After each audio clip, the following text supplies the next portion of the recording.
Hello guys, আজকে একটা নতুন রেসিপি বলবো না, এটা তো অনেক পুরনো রেসিপি। তো এটা শীত পড়লে সবাই বানায়, পিঠা বানাবো। একটা ঘরে নারকেল ছিল, তো আমি নারকেল কুটতে বসে গেছি। চালের গুঁড়োও রয়েছে, আর পিঠাগুলো তো এখনও অতটা শীত পড়েনি, তো এখন এগুলো বানাতে কেউ শুরু করেনি। আমি একটু আজকে ইচ্ছে হলো যে একটু অন্যরকম বানাই, পিঠাটাই একটু বানাই। পিঠা বলতে ওই যে যেটা পুলি হয়, দুধ পুলি হয়, এটা সেদ্ধ পুলিও হয়। তো আমি এটা সেদ্ধ পুলি করবো আজকে, সেদ্ধটাই এরা বেশি পছন্দ করে।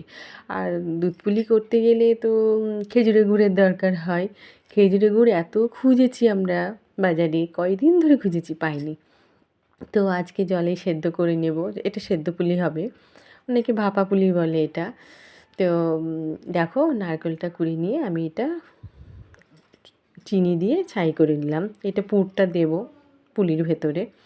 তো আজকে কী জানি, আমি বসেছিলাম সন্ধ্যা থেকে আর ভাবছিলাম যে আমার বাবা, কাকারা, দিদারা যারা বেঁচে ছিল, তখন আমরা খুব ছোট ছিলাম।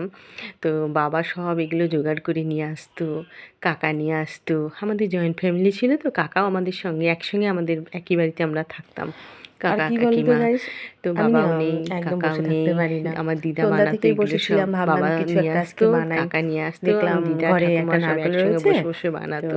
ছেলেও তো আমার ওগুলো খুব আজকে এক্সাইটেড, খুব মিস মানে করছিলাম ওনাদের। ভীষণ পছন্দ তো করে আমার ওরা তো ছেলেও এখন আর এগুলো কেউ নেই, খাবে না, মা কিন্তু আছে, আমি যে মা এইরকম আছে, রান্না কাকিমা বান্না আছে। করবো ওর খুব মা দেখবে, তো বসে আজকে বসে আসেনি, দেখবে, আজকে মজা সন্ধ্যা থেকে করবে, একা একা এইরকম বসে বসে একটা এগুলো ইয়ে। বানাচ্ছে, তো ওদের কথাই তো আজকে ভাবছি। কি বানাবো কি তো বানাবো, তো চলো এটাই গাইস, শুরু দেখো করলাম। তোমাদের সঙ্গে গল্প করতে অনেক দিন করতে না, বানাইনি, আমার এগুলো তো শীত না আটাটাও পড়লে মাখা খাওয়া হয়ে যায় গেছে, না। আটা তো তো নয়, শীত পড়লে তো চালের এগুলো গুঁড়ো, সবাই বানায়, সবটাই আমার হয়ে মা গেছে। আসলে মা তোমরা তো বানায়। জানো কি আজকে করে খুমির করতে হয়, আমিও জল গরম বানাই, করে অল্প বানাতে নুন পারি। দিয়ে খুমির করে তোমরা নিয়ে বলবে ভালো করে কেমন হচ্ছে, চালের দেখে ভালো গুঁড়োটাকে হচ্ছে না মেখে নিয়ে খারাপ এই যে হচ্ছে। আমি একটা একটা তো করে এই যে আমার পুর অলরেডি ভরে বানানো নারকেল হয়ে পুরটা গেছে ভরে একটা, দিয়ে একটা দেখো একটা করে কেমন তৈরি করে হচ্ছে, নিলাম। সাইজটা তো কেমন হচ্ছে, তোমরা দেখতে কেমন দেখবে হচ্ছে, তোমরা কেমন কমেন্টস হচ্ছে আমার করবে। রান্নাগুলো, আমি জানি আর না, এগুলো না যা আমার দিদা পারি বেঁচে তাই ছিল, করি তো গাইস। আমি তোমরা দিদার কিন্তু দেখা থেকে আমাকে শিখেছি। দিদা বলবে, খুব সুন্দর কমেন্টস করবে এগুলো কেমন বানাতো। হচ্ছে। দেখো পুলিটা তো কেমন হলো। আমার তো তো এই যে আমার হয়ে গেল, সমস্ত দুখানা দেখো হয়ে গেছে, সবটা দেখো হয়ে গেছে এগুলো বানানো, এবার এবার সেদ্ধ করে কড়াইতে নেবো জল জলে, বসিয়ে দেবো, সবটা আমার চলো হয়ে গেছে, রান্নাঘরে এখানে ঢুকি এবার। বানানো।